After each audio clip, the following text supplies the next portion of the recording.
awalnya untuk menyelami dunia videografi ini saya sebetulnya tidak terlalu berani ya, jadi momok juga buat saya dunia videografi dan koreografi ini. Jadi latar belakang saya berani memulai skripsi yang bertemakan videografi ini adalah keresahan saya terhadap keris seperti ini. Jadi dulu saya mungkin bisa cerita sedikit, dulu saya main ke tempat rumah teman saya dan di sana bapaknya sangat menggemari keris. Bapaknya begitu semangat menggebu-gebu memperkenalkan keris dengan saya, namun saya membayangkan kira-kira keris ini sejarahnya bisa ditarik sejauh mana sih gitu. Nah, dari situlah saya sebagai seorang arkeolog itu pengen menelusuri lebih jauh bagaimana keris ini. Nah, akhirnya saya mulailah membaca-baca literatur terkait keris. Nah, dari literatur yang saya baca-baca ini, saya temukan bahwa pada buku-buku keris modern ya, khususnya yang biasanya ditulis oleh para ahli-ahli keris modern, itu tidak banyak yang membahas keris pada masa Mataram kuno, gitu, abad 9 sampai 10 terutama. Nah, buktinya apa? Jadi kalau Bapak Ibu sekalian misalnya membeli buku keris atau memiliki buku keris, bisa dilihat misalnya di bagian awalnya gitu ada aspek sejarahnya yang membahas keris itu paling jauh itu biasanya hanya menyebutkan dua prasasti. Nah, dua prasasti ini sangat terkenal apabila kita akan membahas keris itu biasanya prasasti Poh atau Ranusari satu ini dan atau Payungan ini. Sejauh ini buku-buku yang saya baca itu kebanyakan menyebutkan dua prasasti ini saja. Nah, menurut saya ini kok cuma dua sih, perasaan prasasti Mataram kuno ini banyak, bisa sampai ratusan. Itu juga salah satu yang memicu rasa penasaran saya menelusuri keris di prasasti di bidang ini. Kemudian apa yang ingin saya cari dari prasasti ini? Nah, saya lihat dari dua prasasti ini itu ada potensi untuk bisa menggambarkan peran keris pada masa tersebut, yaitu abad 9 sampai 10 Masehi ini. Tapi dua prasasti ini belum cukup untuk menggambarkan itu semua. Jadi perlu beberapa prasasti lagi supaya mendapatkan gambaran yang lebih jelas. Nah, kemudian untuk yang membahas prasasti ini belum saya ketahui waktu itu berapa banyak, namun kesusastraan Jawa kuno yang membahas keris itu cukup banyak. Namun menurut saya itu kurang representatif untuk menggambarkan peran keris di masyarakat Mataram kuno pada masa itu. Nah, ini contohnya. Ini adalah kesusastraan Jawa kuno yang menyertakan kata keris di dalamnya. Jadi dari sekitar abad 11 sampai abad 14, dan ini masa-masa Kediri. Ini kan kitab-kitab terus hidung kan. Ini kebanyakan itu menceritakan kisah-kisah yang merupakan adaptasi dari India seperti Arjuna Wiwaha ini tentang Arjuna, kemudian Negara Kertagama dan lain sebagainya, itu menceritakan suatu kisah atau cerita yang memang memiliki nilai-nilai tertentu tapi tidak apa adanya gitu, tidak istilahnya menceritakan suatu fakta gitu. Bisa jadi sangat bias dan penuh dengan bahasa kiasan. Nah, setelah saya telusuri lagi, ternyata ada lebih dari dua prasasti dari masa Mataram kuno yang menyertakan kata keris dalamnya. Itulah saya menjadi lebih matang, pemikiran saya lebih mantap untuk menelusuri keris. Karena itu menarik untuk dikaji lebih dalam terkait penggambaran penggunaan keris saat itu. Nah, selain itu juga ini bisa memperkaya informasi kita terkait keris yang sekarang ini banyak buku-buku atau literatur tentang keris, namun sumber-sumber historisnya itu berasal tidak sejauh prasasti gitu. Jadi dari masa yang lebih baru sekitar mungkin masa Majapahit dan setelahnya kerajaan-kerajaan Islam. Nah, ini sedikit menyinggung masalah yang lebih luas ya, yang lebih global. Jadi keris ini tahun 2005 itu sudah menjadi warisan dunia tak benda yang di UNESCO. Waktu itu setidaknya seingat saya ada beberapa negara lain yang pengen mengajukan keris sebagai warisan budaya juga. Seingat saya itu ada Brunei, terus Singapura, Malaysia, dan Filipina kalau tidak salah. Nah, itu kan mereka semua ikut mengajukan, tapi yang diakui yang dari kita, yang dari Indonesia. Nah, itu perkara kita menang itu pasti karena kita yang duluan yang memiliki budaya keris ini, dan jejak-jejaknya, tinggalan-tinggalannya itu lebih lengkap seperti itu. Nah, saya pengen ambil bagian terkait melengkapi ilmu pengetahuan tentang keris itu yang di masa lalu. Nah, semakin kesini semakin modern, ada istilahnya keris kamardikan, itu di mana keris sudah lebih bebas, lebih kontemporer, jadi anak-anak muda bebas berkreasi terkait keris, namun kajiannya juga jangan dilupakan yang ketika awal-awal dari bahasa ini itu harus tetap dibahas. Selain itu juga mempertahankan keris sebagai identitas bangsa. Nah, dari itu saya menemukan rumusan masalahnya, yaitu apa saja peran keris pada masyarakat kuno berdasarkan prasasti Mataram kuno abad 9 sampai 10. Nantinya akan kita telusuri dari prasasti-prasasti yang saya temukan selama saya melakukan penelitian skripsi saya. Nah, ini untuk membatasi skripsi saya supaya pembahasannya tidak meluas, ada ruang lingkup yang saya jelaskan, yang saya tetapkan di sini, yaitu perihal waktu. Waktu ini saya putuskan yaitu abad 9 sampai 10, karena rentang waktu ini saya menemukan prasasti-prasasti yang terkait dengan keris. Jadi saya belum, waktu menggarap skripsi saya ini, saya belum menemukan dari abad di luar rentang waktu ini 9 sampai 10 ini. Tapi ini sangat mungkin dibantah. Jadi kalau misalkan ditemukan prasasti baru yang di luar rentang abad ini, mungkin kajian saya bisa diperbarui lagi. Kemudian tempat juga, yaitu sekitaran Pulau Jawa, Jawa Tengah dan sekitarnya. Dan itu berdasarkan asumsi bahwa Pulau Jawa dan Jawa Tengah sekitarnya ini adalah ya kekuasaan Mataram kuno. Kemudian objek kajian. Nah, ini adalah objek yang saya kaji. Jadi prasasti yang mencantumkan kata keris atau kres, pelafalannya sebenarnya sama. Nah, istilah keris yang modern yang saat ini, yang kita kenal saat ini itu dibuka kuat sama dengan istilah keris atau kres di prasasti seperti itu. Jadi kenapa saya memilih prasasti juga? Jadi ada data lain waktu itu yang ingin saya masukkan, yaitu antara lain relief, itu yang mungkin bisa lebih tua dari prasasti, tapi pertimbangannya karena relief ini sangat sangat subjektif, jadi interpretasinya bisa sangat luas dan bisa sangat bias gitu. Jadi saya kesampingkan terlebih dahulu supaya lebih fokus di prasasti. Nah, tujuan penelitiannya, kita di masa kini ini ketika melihat keris itu stigma masyarakat kayak gimana sih? Biasanya orang-orang kalau ditanya tentang keris pasti hubungannya sama hal-hal yang mistis, hal-hal yang hal-hal yang menyeramkan, hal-hal yang klinik seperti itulah.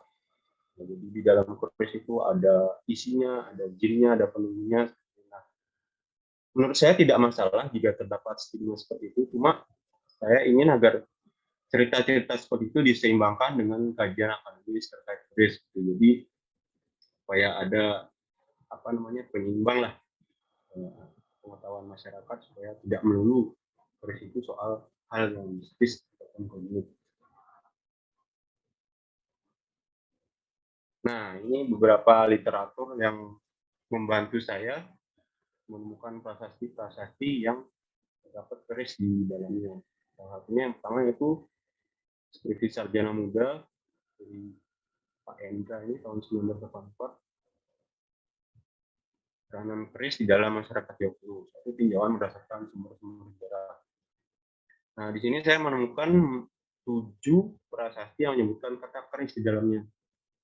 Tapi Pak Endra ini tidak hanya membahas keris dari sudut pandang prasasti, tapi beliau juga membahas dari sudut pandang relief, sudut pandang kesusastraan, dan yang lain-lainnya. Jadi datanya sangat banyak, sangat variatif, tidak terfokus pada prasasti.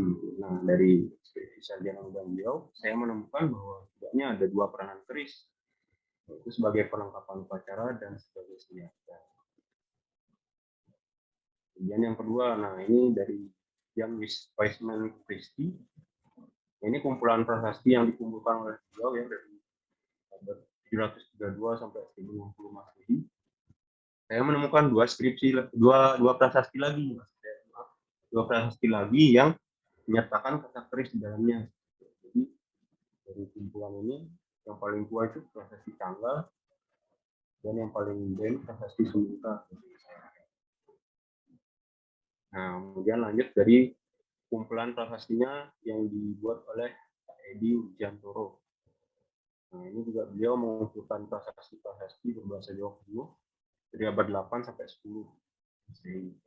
Saya menemukan lagi prasasti yang menyertakan kata keris di dalamnya, yaitu 3 prasasti ini. Nah, dari kumpulan prasasti tersebut, saya mentotal ada sekitar 12 prasasti yang menyebutkan kata keris atau kres di dalamnya. Rentang waktunya itu dari abad 9 sampai 10 Masehi. Ini daftarnya. Dari Kayungan yang paling tua 124 Masehi hingga Lintakan itu 919 Masehi. Kita akan bahas prasasti ini secara sekilas ya.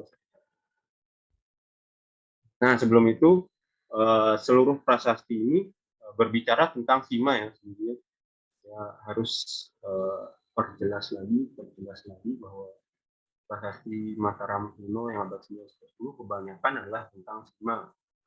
Nah, tahapan-tahapan dari Sima ini adalah, sebelumnya Sima ini adalah singkatnya adalah suatu upacara yang bertujuan untuk membebaskan lahan atau tanah dari masyarakat supaya mereka tidak membayar pajak.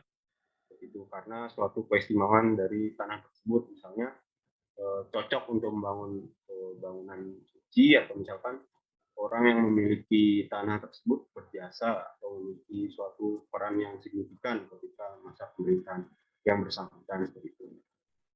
Upacara tersebut tahapannya yang pertama ada persiapan. Jadi pada tahap ini sebagaimana persiapan yaitu pemilihan tempat, pembangunan bangsal, kemudian macamnya. Nah, selanjutnya pelaksanaan upacara. Pelaksanaan upacara ini, nah ini yang penting. Pertama itu adalah pemberian pasak-pasak atau hadiah untuk hadirin, terutama pejabat kerajaan, pejabat desa, dan para saksi. Dan selanjutnya, persiapan saji-sajian yang diperuntukkan bagi Sang Hyang Brahma, Sang Hyang Watu Pelumpang, atau sering disingkat Pelumpang, dan Sang Makdudur. Nah, ini adalah dewa-dewa yang sering disebutkan pada prasasti-prasasti yang saya temukan. Kemudian setelah sajian disiapkan, para peserta memasuki tanah. Di tanah ini semacam lapangan itu ya, dan duduk mengelilingi Watu Sima dan Pelumpang. Nah, Watu Sima ini adalah wujudnya itu berupa batu yang menyerupai lingga ya. Lingga itu salah satu simbol dari Dewa Siwa, dan Pelumpang ini mirip dengan Yoni seperti itu.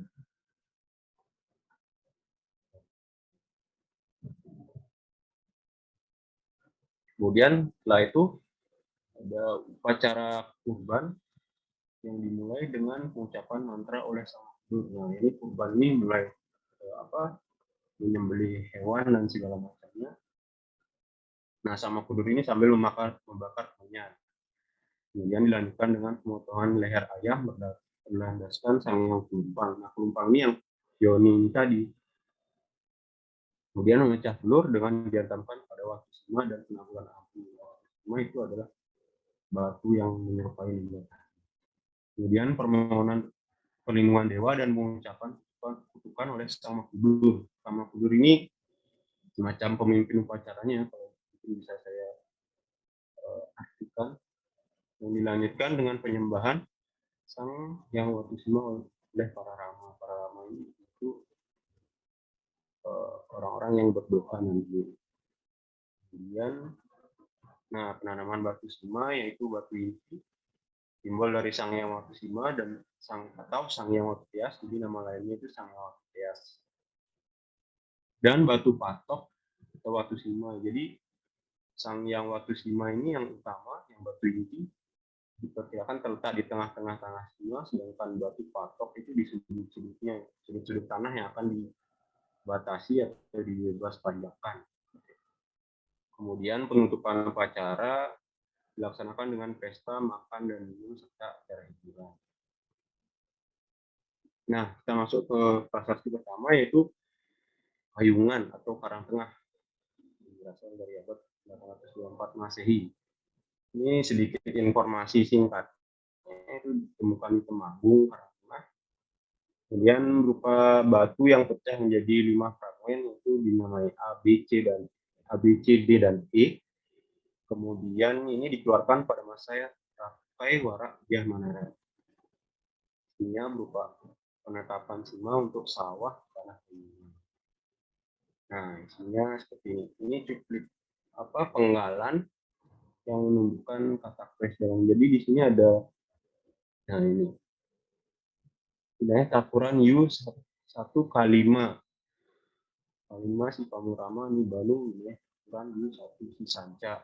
Nah, dari si Sanca ini kita lihat Sanca ini mendapat hadiah 1 kelambi, 1 lantai, 1 pulukan, waduk, 1 patuk, keris. Nah, kata keris ini diterima oleh si Sanca yang merupakan pejabat K5 ini. Jadi K5 ini adalah suatu istilah pejabat desa. Jadi nama-nama yang mengikuti ini adalah pejabat K5 ini, yaitu si Pamurama ini mendapat si Pamu ini adalah nama juga, si Pamu yang menerima dia. Kemudian si Sanca ini juga menerima dia, merupakan pejabat K5 seperti itu. Nah, ini translate-nya, ada bahasanya. Nah, si Sanca yang merupakan pejabat K5 ini mendapatkan 1 hadiah berupa keris. Kesimpulannya di prasasti ini seperti itu. Kemudian prasasti kedua yaitu Truti Tepusan II atau Candi Tepung II, berasal dari 842 Masehi. Awalnya berada di Residen Magelang, kini di Museum Indonesia.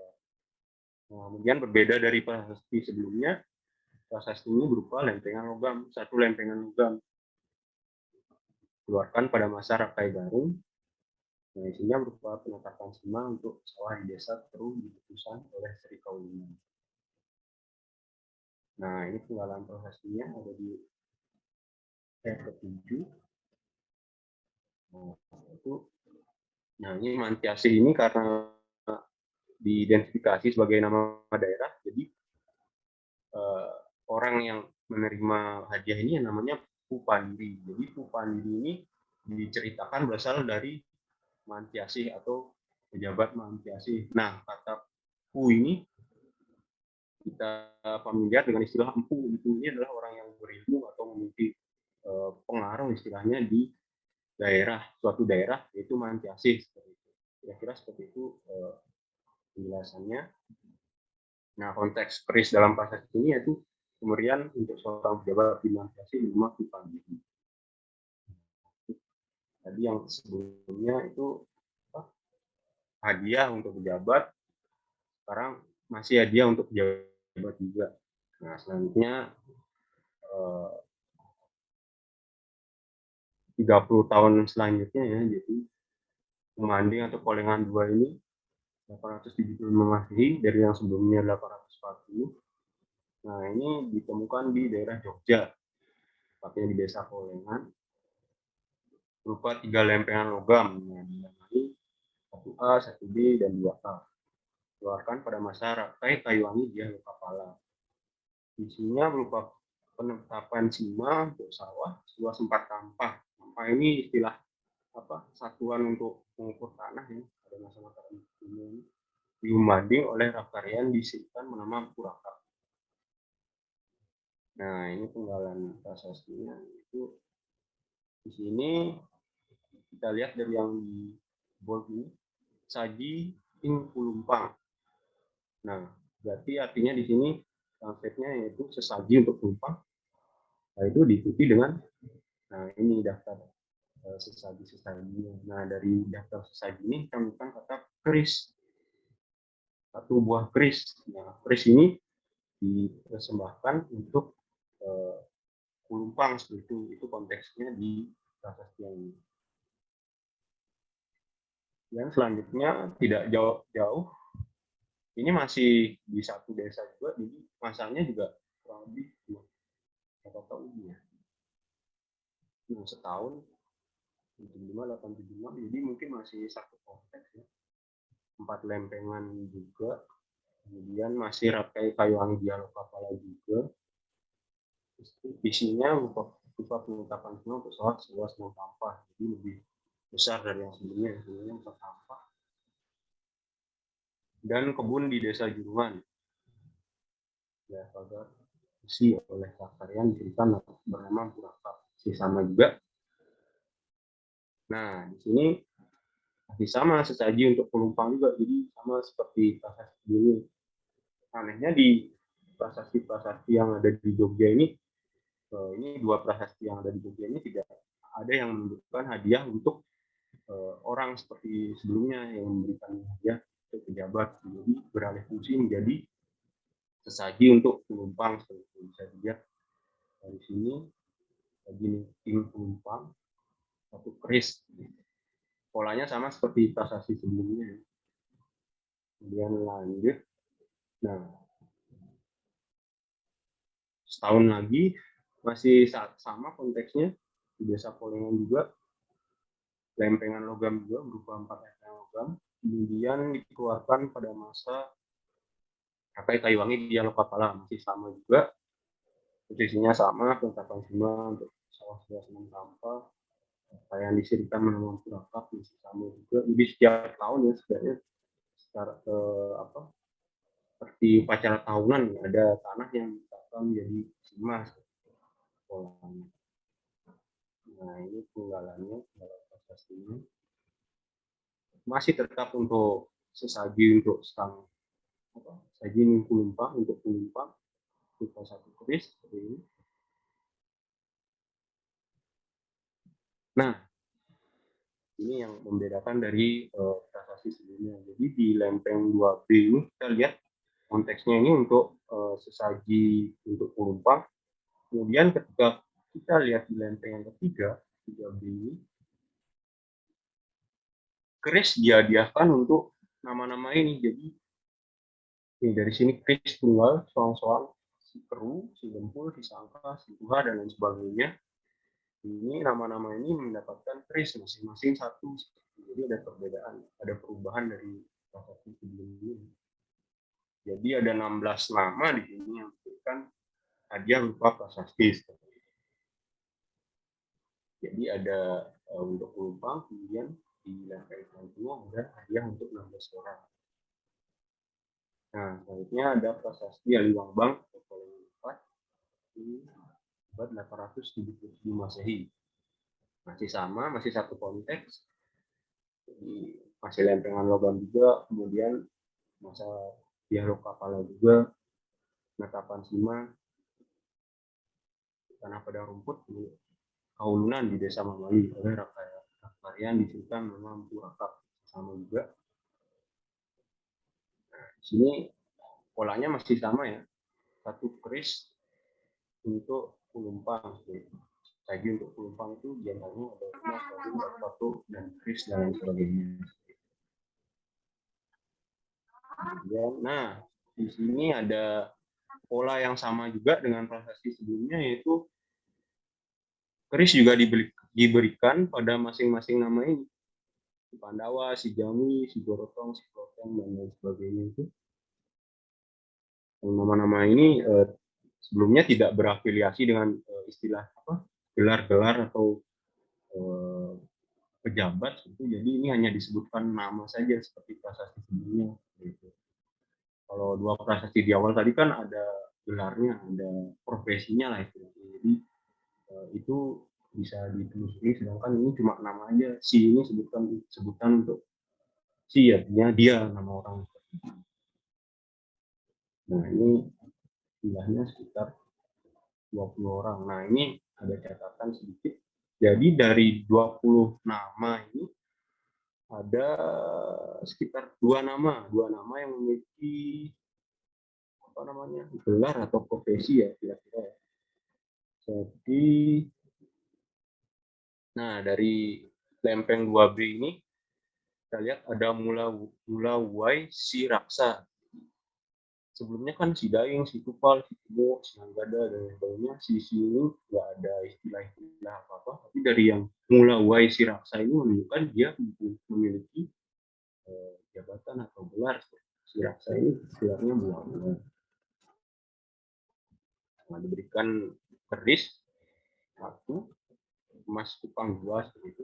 Kemudian lanjutkan dengan Maparaha juga ini. Nah, Maparaha ini tidak mendapatkan awalan si seperti itu. Jadi Maparaha ini bukan nama ya, jadi kemungkinan ini adalah suatu jabatan atau suatu gelar yang nantinya akan saya jawab di bagian pembahasan kasih. Nah, si Maparaha ini mendapatkan hadiah yang sama juga, yaitu emas kupang 2 dan keris juga satu seperti itu. Jadi di prasasti ini kita mendapatkan 20 nama yang menerima keris dan 2 diantaranya itu memiliki gelar. Nah, ini tambah lagi nih di lempengan yang ketiga ini. Tadi kan lempengan yang kedua ya.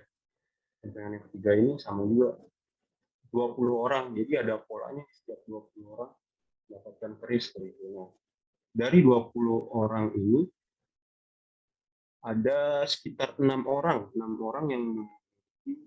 yang diceritakan memiliki gelar ya atau jabatan atau mungkin di sini profesi sih.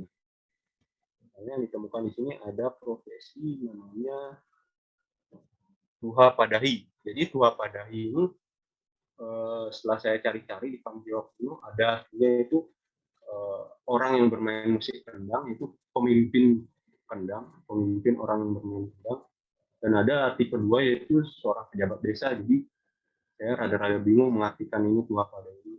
Wah, jadi saya berpatokan pada Kamus Jawa Kuno yaitu sebagai pemimpin atau apa namanya leadingnya dari tukang kendang atau orang-orang yang bermain kendang.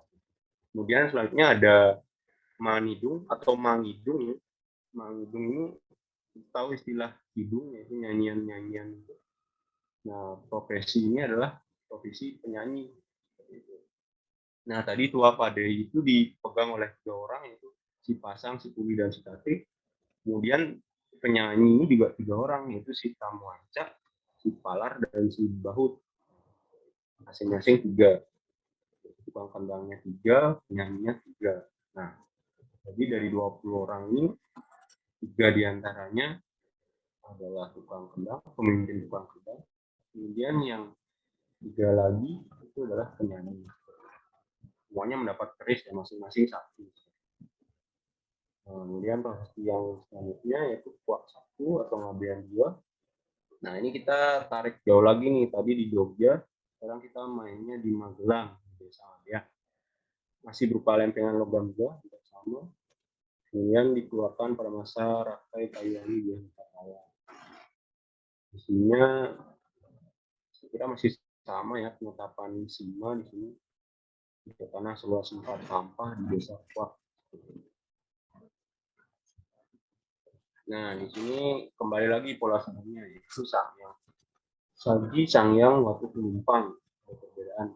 Jadi sebelumnya itu kan saji ning penumpang, sekarang saji Sangyang waktu penumpang. Itu sama mendapat hadiah-hadiah ini. Kemudian ada keris sebenarnya, 1 sebilah keris. Jadi konteksnya di sini saji untuk penumpang. Kemudian ada proses selanjutnya yaitu tarabal atau polengan 6 ya. Kita kembali ke Jogja di Desa Polengan ini.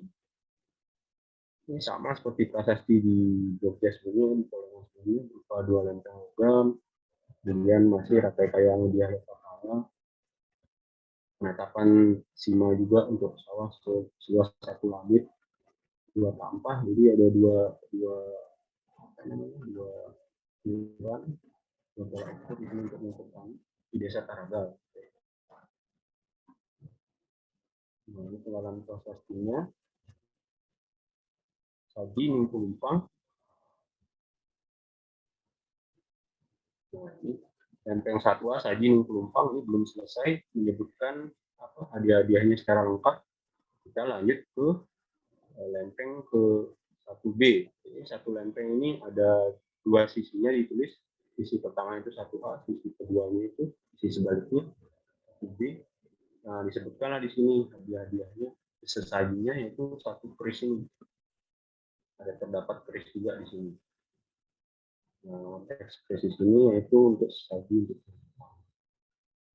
Lanjut, Haji Ponorogo. Nah, ini mainnya agak sedikit jauh ya di Jawa Timur, itu abad 901 Masehi, berupa 7 lempeng logam. Di sini udah berbeda ya masa pemerintahan Rakai Ratu Pura Dyah Balitung. Nah, saya rasa masih sama juga di sini membatasi tanah, artinya sama dengan menetapkan tanah sima. Nah, di sini agak berbeda formatnya. Jadi di sini disebutkan terlebih dahulu waktu penumpang diberi 4 pasang kain, 4 masa uang emas. Sang Yang Brahma diberi sepasang kain, 1 masa uang emas, kain, dan segala yang untuk pejabat. Kemudian Sang Makudur melakukan upacara. Upacaranya ini melibatkan ya ini sesaji-sesaji ini, segala macam komunitas, uang emas ada, kemudian beras, kambing, segala macam peralatan. Nah, keris ini diletakkan di tempat yang agak di bawah, seperti sebelum-sebelumnya yang diletakkan dekat di atas. Nah, tapi di sini agak interpretasinya di sini tidak bisa saya bilang hanya untuk penumpang, karena sebelumnya disebutkan untuk Watu Pulumpang, kemudian untuk Sang Yang Brahma.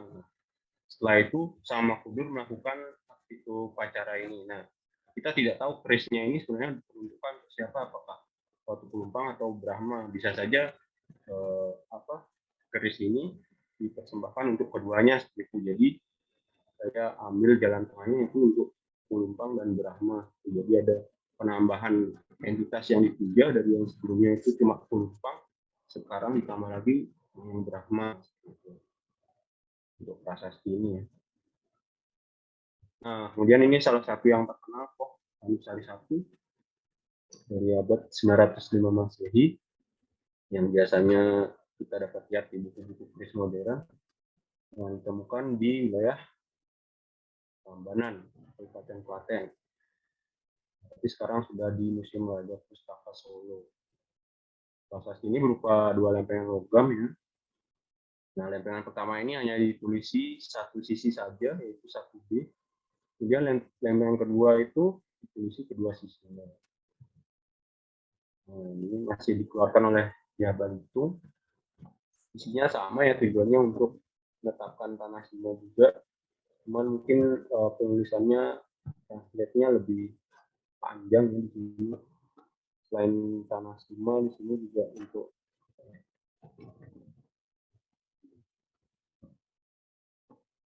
tanah sima yaitu untuk tanah kebun dan lain sebagainya itu beda-beda. Tapi intinya tetap untuk membatasi tanah, itu membebaskan tanah dari pajak.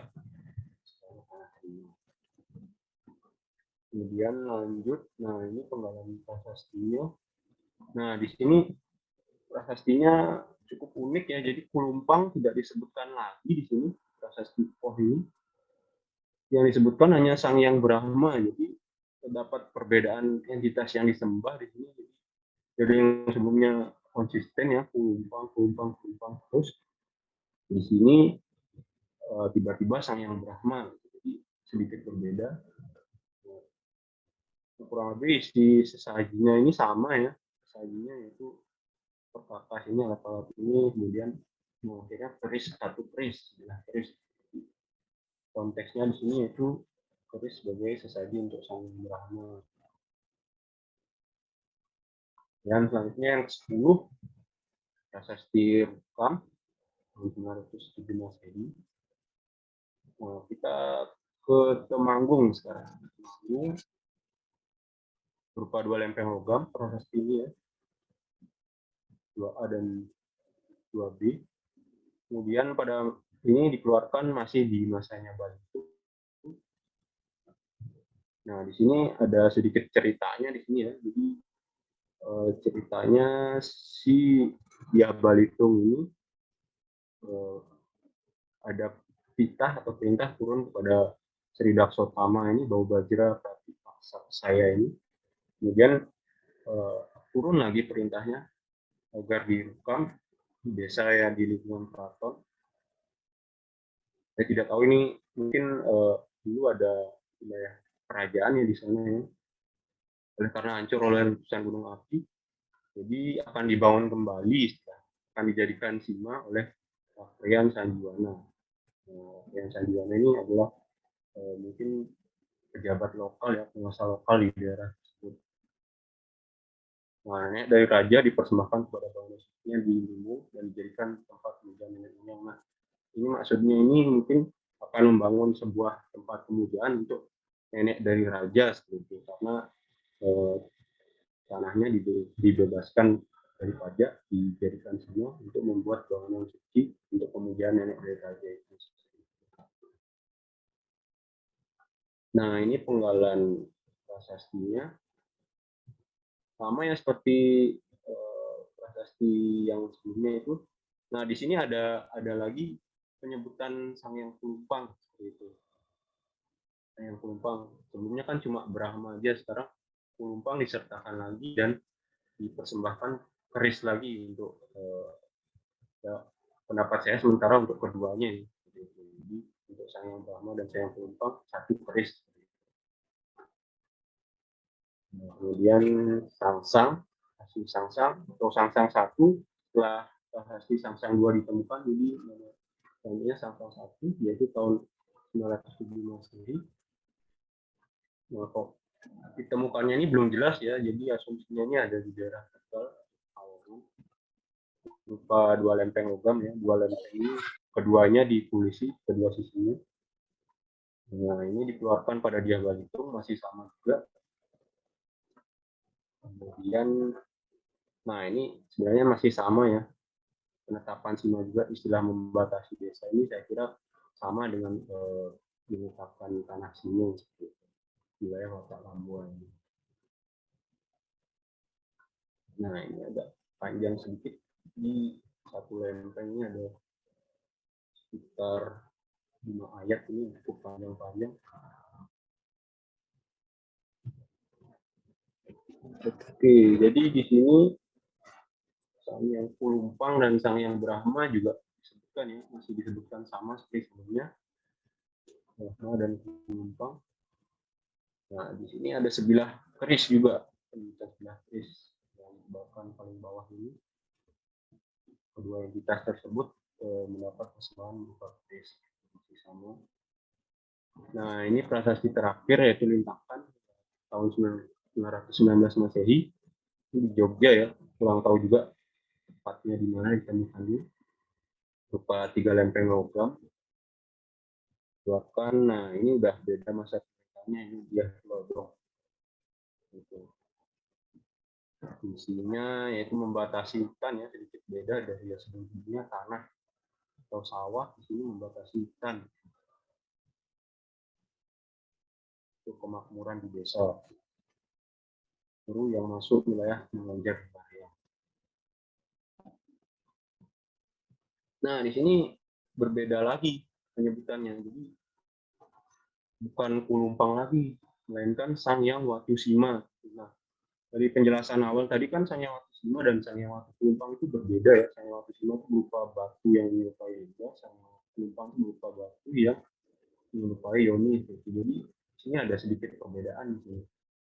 Kemudian Sang Hyang Brahma masih tetap disebutkan juga, Sang Watusima dan Sang Hyang Brahma dipersembahkan keris juga. Jadi di sini konteksnya untuk Watusima, yang saya di sini asumsikan ini sebenarnya maksudnya mungkin sama ya. Jadi Watusima dan Pelumpang ini saya asumsikan ini dua dua hal yang apa ya istilahnya selalu beriringan, dua duit tunggal itu dua dua objek yang sebenarnya konteksnya satu dan Brahma itu sendiri.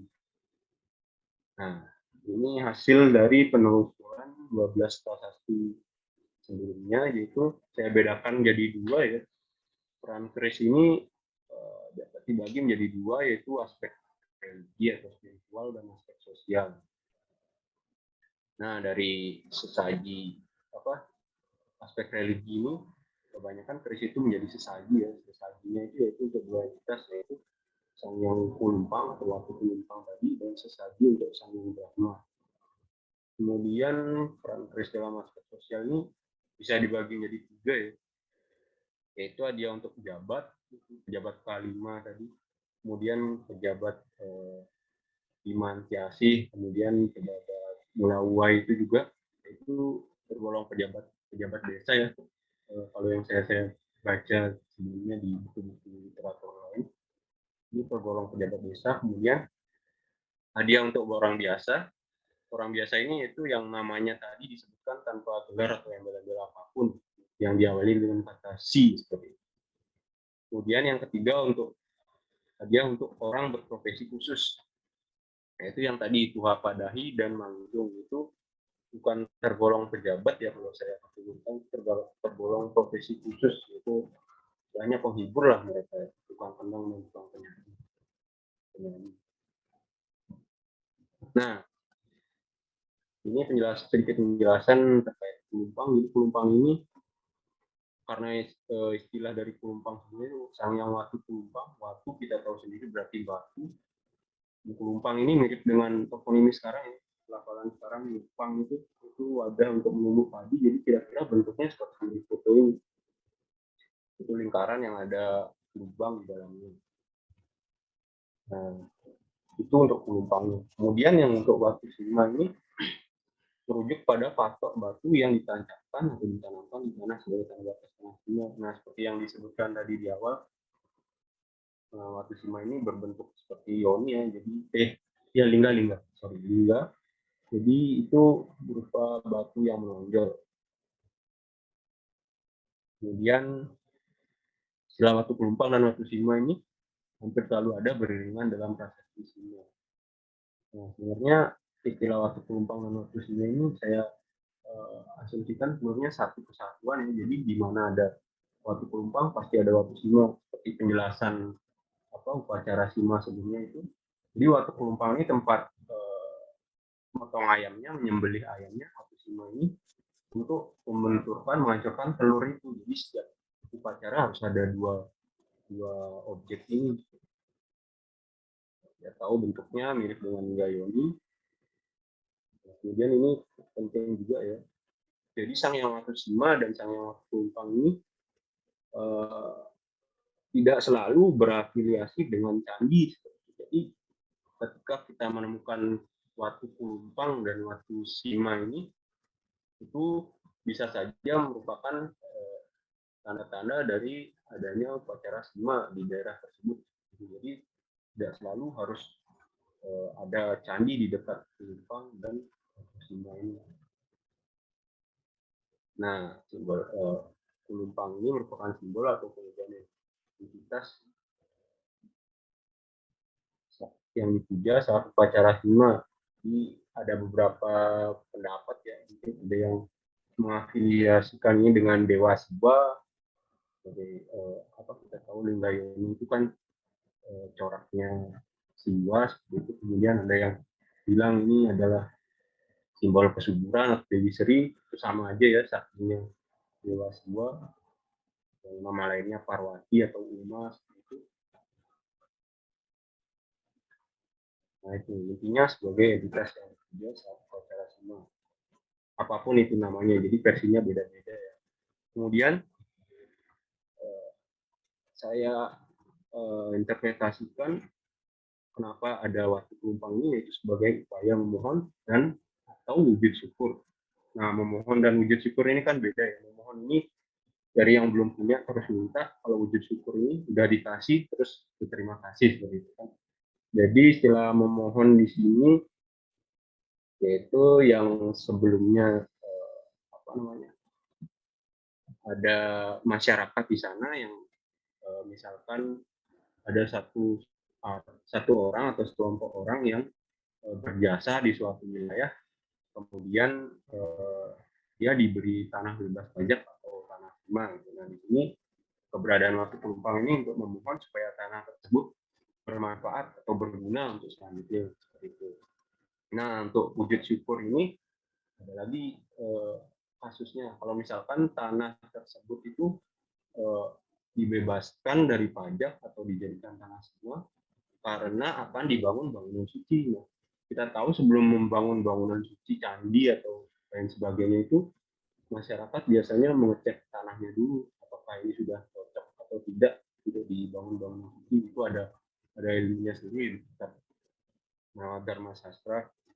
Jadi wujud syukur karena tanah tersebut cocok bisa dibangun bangunan suci seperti itu. Perbedaan memohon dan wujud syukurnya di situ. Oke, nah untuk Sangyang Brahma tadi kan bahas tumpang, sekarang bahas Sangyang Brahma. Nah, dari bukunya Pak Dharma Sutopo tentang Sangyang tahun 2003 ini, jadi Dewa Brahma yang dimaksud ini disimbolkan berwujud api pemujaan yang stylenya berupa kain dan uang. Tapi yang di prasasti sebelumnya kita bisa lihat kemungkinan benda-benda lain selain kain dan uang ini juga dipersembahkan untuk Dewa Brahma yang wujud di pemujaan ini. Nah, Dewa Brahma ini karena wujudnya berupa api, jadi identik dengan pemujaan Dewa Agni atau Dewa Api, dewa yang lebih awal ada. Nah, ini saya rasa ini juga masuk akal ya, soalnya di berbagai upacara atau ritual keagamaan di Hindu itu unsur api atau unsur panas itu biasanya harus ada untuk mengawali berbagai rangkaian upacara atau ritual keagamaan. Seperti upacara Sima ini sebelumnya kan kita lihat setelah menghadiahi para pejabat atau para saksi seperti itu, upacara dilanjutkan dengan sama kudur itu membakar kemenyan. Nah, membakar kemenyan itu termasuk menghadirkan unsur api dalam upacara tersebut. Nah, itu diletakkan di awal-awal karena api pemujaan atau unsur panas ini di dalam ajaran Hindu ya ini merupakan simbol awal dari kehidupan yang sifatnya suci dan sakral. Nah, selanjutnya ini dari aspek sosial ya, hadiah untuk pejabat. Tadi kita sudah lihat ada empat jenis pejabat. Pertama itu pejabat kelima bernama si Sanca. Nah, pejabat kelima ini saya sudah sedikit riset waktu dulu penelitian studi saya. Jadi ini tergolong ke pejabat desa ya, pejabat tingkat desa. Jadi bukan pejabat tingkat kerajaan. Kerajaan itu biasanya yang istilahnya rakyat atau rakyat. Itu dua contoh pejabat kerajaan. Nah, pejabat kelima ini sebenarnya untuk pejabat tingkat desa. Kemudian Upandiri di Mantiasih. Nah, ini karena Mantiasih ini nama daerah, jadi kita bisa asumsikan Upandiri ada orang yang berpengaruh di daerah Mantiasih ini karena sampai-sampai disebutkan daerahnya kemudian diberi nama, jadi si ini dari daerah Mantiasih. Dimana di prasasti ini tidak ada orang yang disebutkan dengan gelar seperti ini, jadi disebutkan daerahnya terlebih dahulu baru namanya. Kemungkinan adalah orang berpengaruh di sini gelar Tipu. Nah, Mula Ue ini mungkin nanti Bapak Ibu bisa tolong bantu ya. Saya belum ketemu juga artinya apa. Apakah ini pejabat atau nama daerah atau nama profesi atau apa, ini saya masih belum jelas juga terkait Mula ini. Nama para ini ketika saya cari istilahnya di kamus waktu ini artinya dermawan. Nah, dermawan ini diberi hadiah seperti ya, saya asumsikan ini adalah seorang yang dermawan meskipun namanya itu tidak tulis, mungkin adalah donatur yang anonim, orang yang mungkin suka menyumbang gitu. Nah, ini selanjutnya yang paling banyak tadi kita temukan sudah sampai 20 lebih gitu. Yang pertama 18, 2 ditambah gelar, 18-nya aja yang orang biasa ya. Kemudian yang kedua itu ada 16, 16 sama 16 sekitar segitu. Nah, nama-namanya itu penyebutannya si di nama, panggilan atau awalan lainnya yang menunjukkan gelar.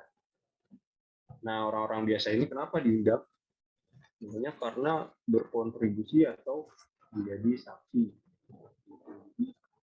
Karena di daerah sekitar kami ada upacara semua, jadi masyarakat di sana perlu tahu, masyarakat dari segala lapisan perlu tahu, jadi nggak cuma pejabat-pejabat saja. Nah, profesi khusus tadi yang satu kan ada dua ya, Wapadahi dan Menghitung. Wapadahi ini adalah pemimpin tukang pedang, yaitu 3 orang. Saya cukup bingung juga di sini tukang pedang kalau 3 orang itu kayaknya terlalu banyak ya. Biasanya yang saya temukan itu cuma 2. Kalau 3 ini mungkin ada yang bisa memberi penjelasan lebih lanjut ya, 3 tukang pedang ini. Kemudian penghidung atau penyanyi ini ada 3 orang juga. Nah, ini nama-namanya. Ini orang-orang yang memiliki profesi khusus tadi, yaitu sebagai penghibur lah yang memperoleh hadiah keris. Nah, ini tabel Mas teman-teman Reza, tadi ya. bisa dipercepat, Mas? Oh ya, sudah. Ini sudah ya. Nah, ini dari kesimpulan. Jadi dari aspek religi, keris dibutuhkan oleh masyarakat kuno sebagai persembahan. Nah, jadi keris di sini itu sifatnya profan karena menurut saya. Jadi keris itu tidak sakral, tapi digunakan sebagai sesaji untuk memuja sesuatu yang sakral. Nah, itu kesimpulannya di aspek religi. Kemudian di aspek sosial, saya melihat keris ini begitu universal ya, jadi semua orang bisa menerima, baik yang itu memiliki jabatan atau tidak. Jadi, nah itu berbagai kalangan mendapat hadiah berupa keris itu, baik dari pejabat desa, profesi, hingga orang biasa. Nah, ini sarannya untuk penelitian selanjutnya. Saya menemukan beberapa prasasti lagi baru-baru ini yang ternyata menceritakan tentang keris. Jadi ini bisa jadi tambahan ya untuk penelitian selanjutnya yang terkaitan, yaitu ada wakajana, sanggaran, indian.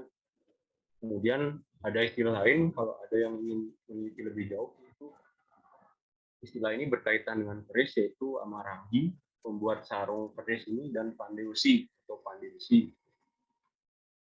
Nah, kalau ada yang ingin melanjutkan dari segi kesusastraan di luar Jawa Kuno, itu ada berbagai macam kitab dan babat, itu silakan ditulis sendiri kalau ada yang berminat. Nah, ini referensi dari penelitian saya. Ini belum semuanya ya, baru beberapa. Sekian presentasi dari saya terkait skripsi saya.